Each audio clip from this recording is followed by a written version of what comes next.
It's a big boom on, and we've been talking to a variety of companies in that space, in the internet consumer space over the last many months.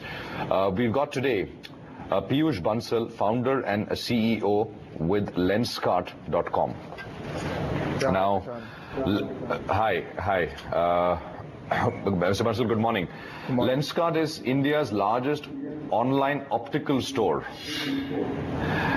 Can you just first up tell us what you really do? I mean, what's the offering here, sir?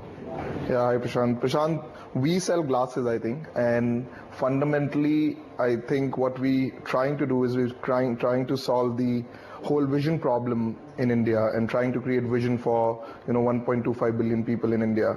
And how we do it is by selling glasses to people at an affordable price, making eyewear fashionable, and trying to figure out what are all those reasons that are blocking people from buying eyewear in India today. Because fundamentally, about a third of India today needs specs, and I keep telling people not more than 25% of these third people today wear specs. And what Lenskart is trying to do is trying to figure out how can we get these remaining 75% people to also wear specs, because it's important to stop them to head towards blindness in a lot of ways. And second, I think they can't really create value for the country if they can't see properly, right? So that's what we do. Right. So you're an online store. You have physical stores as well? Yeah, or no? We at Lenskart is basically a platform to create high quality specs at an affordable price. And I think what we do is we have partners. So we have a partner which does business online. We have a partner we have partners which are doing business offline. So yes, we have about 70 partners who do business in the offline space, where there are stores and most of these stores today are in the tier 2, tier 3 cities. So we just opened a store in Tirupati, Satna, Sangli. Yeah, so we do operate a lot in the offline space as well. Right. But we do use the power of e-commerce in all these stores. So none of these stores are we retailing goods right on the spot. So what people do is they go to the store, they like a pair of specs, they get their eyes checked, and then order is placed on the e-commerce platform, and the specs is delivered to the customer. Okay. But why wouldn't they buy it there, at the store? So one of the reasons is that a specs is not a product that you use to consuming right away, because it's a customized product. Each specs that we make has to go through making of the lens, cutting the lens, putting it into the frame. So you can't get it at the store anyways. And I think to make the whole process really quality proof, and to make sure that it's affordable, we do the whole of the processing in a through robotic manner centrally, and then dispatch the ready-made glasses all over the country. So we do use the power of digital e-commerce, internet in the whole offline model as well. And I think that's what makes the business viable too. Yeah, okay. So it's a mix of brick and mortar and the internet, right? Yeah, so we call it click and mortar. Yeah. Click and mortar, that's the word, sorry. Yeah. I keep forgetting that. But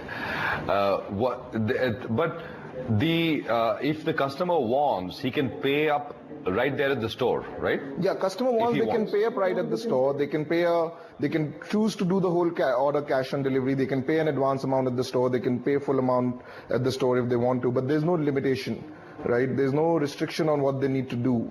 But the whole model, the way it works is, see, if we want to open a store in a city like Satna and Tirupati today and want to give them access to, high quality specs at affordable price, there's no feasible, economically viable way today to do that without technology, right? So if we were to set up a full lab of making lenses, cutting lenses in Tirupati, then the space at which we would solve this problem would be very, very, very slow.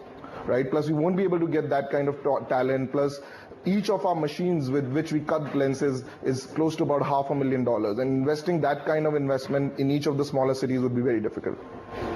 Okay, $500,000 for each of the machines which cut glasses. Yeah, to make them fit in the size of specs. Yeah. Okay, all right.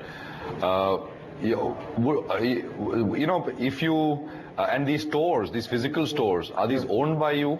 No, or these are regular eyewear stores which also have your products? No, so these are Lenskart stores. These are exclusive Lenskart stores. They're not owned by us, but they're owned by partners who are franchise, right? So they open a store in a city. They put the Lenskart board outside. They get the products from us. They're trained to do eye exams. They hire specialists to do eye exams, and then they place order on our platform. And and that's how we deliver it. Right. And you collect a fee from each of the franchisees, and of course you have to, but you provide. It's like any franchisee model, right? It's like any franchise model, yes. And there's a licensing fee and a brand fee, and we support them with all the customer service related aspects. So the franchise doesn't really need to be from an optical background or need to be trained with anything related to optical. They just need to be geared up to create enthusiastic customers, and I think that's all we need from them, and then we take care of the rest of the stuff. Right. And the employees are all on the franchisee's payroll? Yeah, the employees are on the franchise payroll. Yeah, because we are a technology company which is trying to figure out how to make eyewear go to the next quality, how to increase penetration of eyewear in the country. Today we are making close to about 100,000 specs a month. And I think that would be the largest in the country right now, at least in terms of volume. Our ticket size is way more affordable. I think some of the larger players, some of the more organized players, their ticket size would be close to about 3,600 rupees. We are close to about 1,500 to 1,600 rupees. But in terms of volume, I think Lenskart today would be the largest, the largest seller of spectacles in the country now. Right. 100,000 specs a month. Yeah. And you said the average price is about 3,600 rupees a piece. For us, it's only about 1,400, 1,500 rupees right now. 1,400. Yeah, and we want to keep it that way, I think, because I think one of the reasons why there's such a big gap between, the need and the demand versus, what the supply is, because people are not getting quality specs at an affordable price, I think, and to ensure that we serve a market like India and we serve that whole 75% market which is underserved right now, we need to provide specs at that price point. Otherwise it becomes sort of a planned decision. People need to think about it. People are, people have a phobia entering optical stores. They don't want to try it out. They think they need to plan this in their annual budget and all of that. Yeah. No. It is a pretty expensive endeavor to get glasses. I mean, a new frame and glasses made.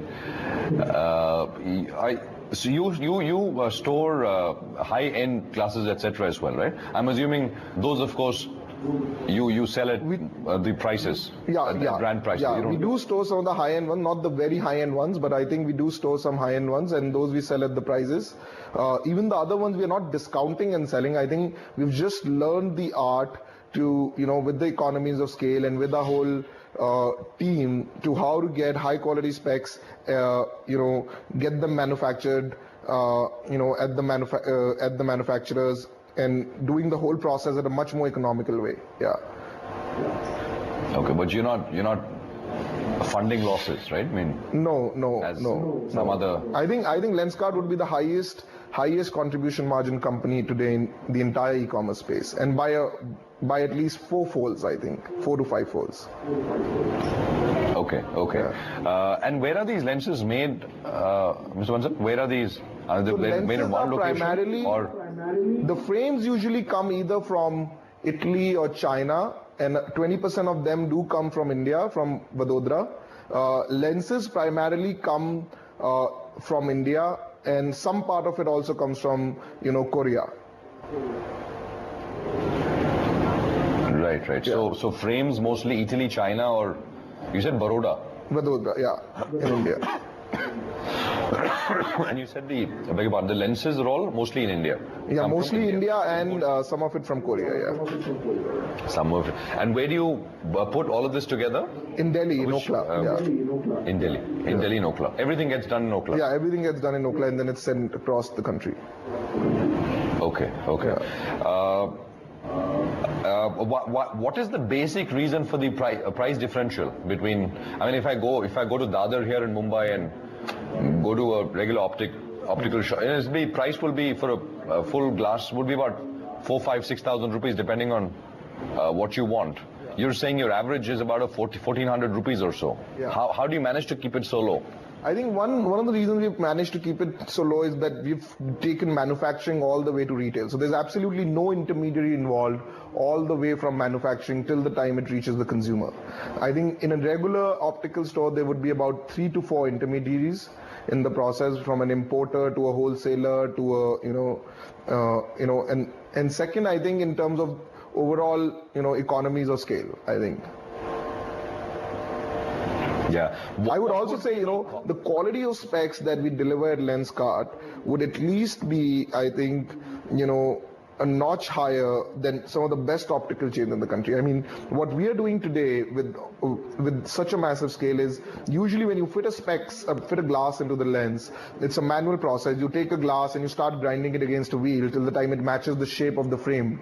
But what we've done at Lenskart is, because of this whole centralization, we use robotic technology from Germany, and the precision is so high. I think average specs in India, in my view, has about a 7-degree tolerance error in them, right? Because the way the whole fitting process is done, it's practically impossible for a human to just get the precision right.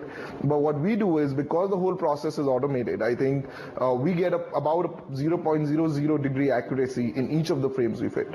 So I think it's not just more affordable, I think it's also, from a precision perspective, way better than what you can get even for a 5,000 rupees. Okay. Okay. All right. In total, what would be the cost of, say, the cost of putting together? I mean, basically getting the lens frame, putting it together, and then delivering it to the consumer on an average. So on average, it's, I mean, that's something that I won't be able to share right now. But I think overall, we just try to make it, we try to ensure that it can be affordable for people. I think let me just put it that way. Right, but you did say that your margins would be the highest in the industry, in e-commerce in India. Yeah, so. Not in the optical retail industry, but yes, in the e-commerce industry. In the e-commerce. Yeah. Although that's not a hard thing to beat, right? Yeah, that's not a hard thing to beat today, but yeah. But we won't be as high as some of the other optical retailers in the country. I think it would be lower than them.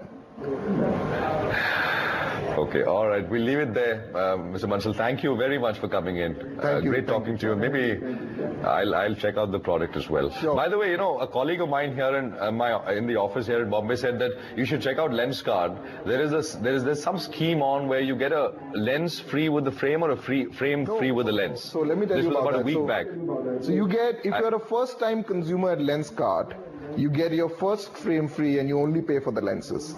Yeah, so there's an offer like that. We've run for almost about 2 years now. And on a daily basis, I think we acquire close to about 800 odd new consumers every day through that offer, right? But it is a great adoption strategy for us. I think it allows a lot of new people to sort of wear specs, and I think which is in line with what we want to do at Lenskart. Another thing which we do at Lenskart, in that 14 to 1500 rupees, is that for every pair of specs sold at Lenskart, we ensure that we give a pair of specs to one in need, right? Because out of the 75% people who are not wearing specs today, I would imagine 50% of them don't wear them because they're just ignorant about it, right?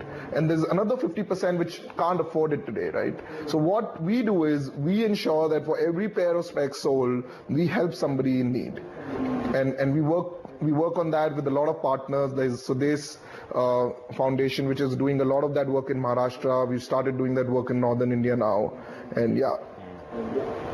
Okay, that's good to hear. Yeah. What's the shareholding with Lenskart now? So that's something which is confidential. But yeah, we have private equity investment from 3 partners now. We have IDG Ventures. We have Unilaser, which is a India-based family fund, and then we took recent investment from TPG Growth. All right, fair enough. As we got a fair bit, not everything, but some things have to be hush-hush. Yeah. I'm assuming that you don't have any plans to come to the market, right? Secondary markets? No, not in the recent future, no. Not in the recent future. Are you planning to buy Thank you some? very much. Sorry? No, I was thinking I plan to invest some money. If I had any. Okay. All right. Thank you.